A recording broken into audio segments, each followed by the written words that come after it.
sorti du conservatoire en 1916 avec un second prix de tragédie. Il effectue un bref passage à la Comédie-Française.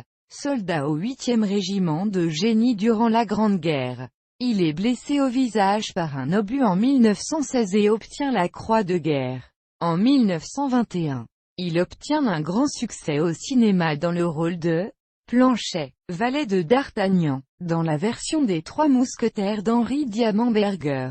Il joue ensuite, entre autres, dans Le Miracle des loups, 1924, et Le joueur d'échecs, 1927, film muet de Raymond Bernard, ou encore dans Le Napoléon, 1927, d'Abel Gance. Après l'avènement du parlant, il figure dans plus d'une centaine de films, le plus souvent dans des comédies où sa diction grave et son air digne portent une note comique.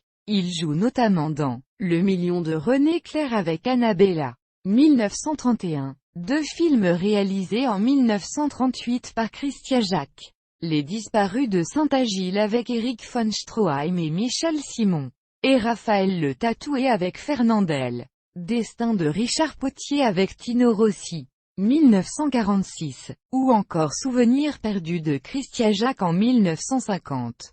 Armand Bernard chante dans quelques-uns de ses rôles, dont celui qu'il interprète dans Dactylo de Wilhelm Tell, 1931, et il contribue à la création de musique de film, soit comme compositeur, Pension Mimosa de Jacques Feder, 1935, comme arrangeur, Sous les toits de Paris de René Clair, 1930, ou comme chef d'orchestre, L'âge d'or de Louis Buñuel, 1930, À nous la liberté de René Clair, 1931, parallèlement à sa carrière au cinéma. Il se produit au théâtre. Il apparaît pour la dernière fois sur les écrans en 1963. Mort à Paris en juin 1968. Armand Bernard a été inhumé à Asnières-sur-Seine, aux Deux-Sènes.